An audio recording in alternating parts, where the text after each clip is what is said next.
Hello friends, welcome to சமையல் புரிது. இன்றைக்கி நம்ம வீடியோவில் பார்க்க போகிற ஸ்பெஷல் ரெசிபி தக்காளி சாதம் சுவையாக எப்படி செய்து பார்க்க போகிறோம். நான் செய்கிற முறையில் நீங்கள் தக்காளி சாதம் குழந்தைங்களுக்கு செய்து கொடுங்க, ரொம்ப விரும்பி சாப்பிடுவாங்க. இந்த மாதிரி தக்காளி சாதம் நீங்கள் ஸ்கூலுக்கு லஞ்சுக்கு செய்து கொடுத்தீங்கன்னா லஞ்சு பாக்ஸ் காலி பண்ணி தாங்க வருவாங்க. ஒரு பருக்க சாதம் கூட மிச்சம் வைக்க மாட்டாங்க. இந்த தக்காளி சாதம் வீடியோவை முழுமையாக பார்த்துட்டு இதே முறையில் இதே அளவில் நீங்கள் ட்ரை பண்ணி பார்த்துட்டு எப்படி வந்துச்சுன்னு உங்களுடைய கருத்துக்களை ஷேர் பண்ணுங்கள். இந்த வீடியோ உங்களுக்கு பிடித்திருந்தா லைக் பண்ணுங்கள், ஷேர் பண்ணுங்கள்.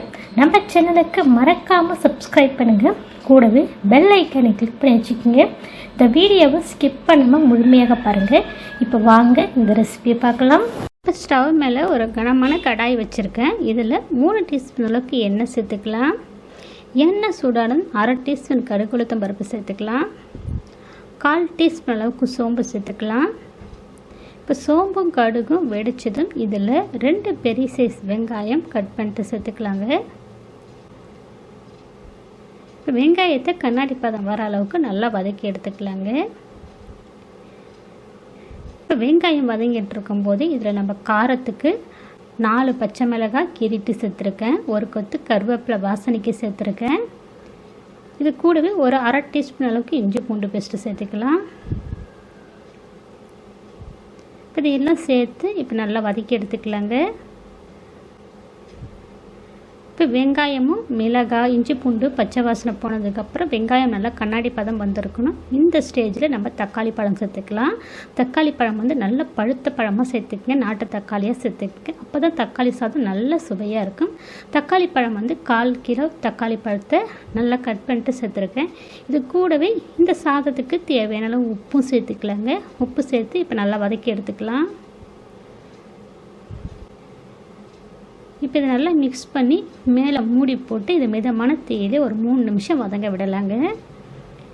இப்போ ஒரு 3 நிமிஷத்துக்கு அப்புறம் ஓப்பன் பண்ணி தக்காளி வெங்காயம் நல்லா வதங்கி வந்திருக்கு குழைவா. இந்த டைமில் நம்ம மசாலா பொருட்களை சேர்த்துக்கலாம். 1/2 டீஸ்பூன் அளவுக்கு தனி மிளகாத்தூள் சேர்க்குறேன்.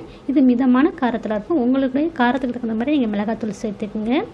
1/4 டீஸ்பூன் அளவுக்கு கரம் மசாலா, மஞ்சப்பொடியை ஒரு 1/4 டீஸ்பூன் அளவுக்கு சேர்த்துக்கலாம். இது எல்லாம் சேர்த்ததுக்கப்புறம் அடுப்பை சிம்மில் வச்சுட்டு பச்சை வாசனை போகிற அளவுக்கு நல்லா மிக்ஸ் பண்ணிக்கலாங்க. மிக்ஸ் பண்ணி மறுபடியும் மேலே மூடி போட்டு ஒரு 2 நிமிஷம் அப்படியே வதங்க விடுங்க. இடையில் கலந்து விடலாம். இப்போ 2 நிமிஷத்துக்கு அப்புறம் ஓப்பன் பண்ணுறேங்க. ஓப்பன் பண்ணி நல்லா மிக்ஸ் பண்ணிக்கலாங்க. மிக்ஸ் பண்ணதுக்கப்புறம் இப்போ நம்ம சாதம் சேர்த்துக்கலாம். இப்போ ஸ்டவ் ஆனில் தாங்க இருக்குது, ஆனால் சிம்மில் வச்சுருக்கேன் அடுப்பை. இப்போ நம்ம வடித்து வச்ச சாதத்தை சேர்த்துக்கலாம். சாதம் நல்லா ஆறி இருக்கணும். அதே மாதிரி சாதம் நல்லா குழைவாக வெந்திருக்கக்கூடாது. உதிரி நம்ம ஃப்ரைட் ரைஸ்க்கெலாம் எப்படி வடிப்போமோ அதே மெத்தடில் வடித்து வச்சுருக்கேன் சாதத்தை. இப்போ சாதத்தை சேர்த்து நல்லா மிக்ஸ் பண்ணிக்கலாங்க. அடுப்பு ஆனில் தாங்க இருக்குது. இப்போ தக்காளியோடு நல்லா மிக்ஸ் பண்ணி இதில் வாசனைக்கு கொஞ்சமாக மல்லித்தழையும் புதினாவும் சேர்த்துருக்கேன். ரொம்ப அருமையாக இருக்கும் இந்த புதினாவும் சேர்த்து செய்யும்போது. இப்போ நான் மிக்ஸ் பண்ணி ஸ்டவ் ஆஃப் பண்ணிட்டேங்க. தக்காளி சாதம் ரெடி ஆகிடுச்சுங்க. ரொம்ப ருசியாக இருக்குங்க.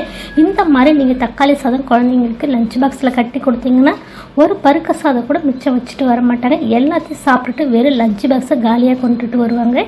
இதுக்கு சைடிஷ் கூட கேட்க மாட்டாங்க. அப்படியே ருசியாக இருக்குங்க சாப்பிடும்போது. இந்த அளவுகளோட இதே முறையில் இந்த தக்காளி சாதம் வீடியோவை பார்த்துட்டு நீங்கள் ட்ரை பண்ணி பார்த்துட்டு எப்படி வந்துச்சுன்னு உங்களுடைய கருத்துக்களை ஷேர் பண்ணுங்கள். இந்த வீடியோ உங்களுக்கு பிடித்திருந்தா லைக் பண்ணுங்கள், ஷேர் பண்ணுங்கள்.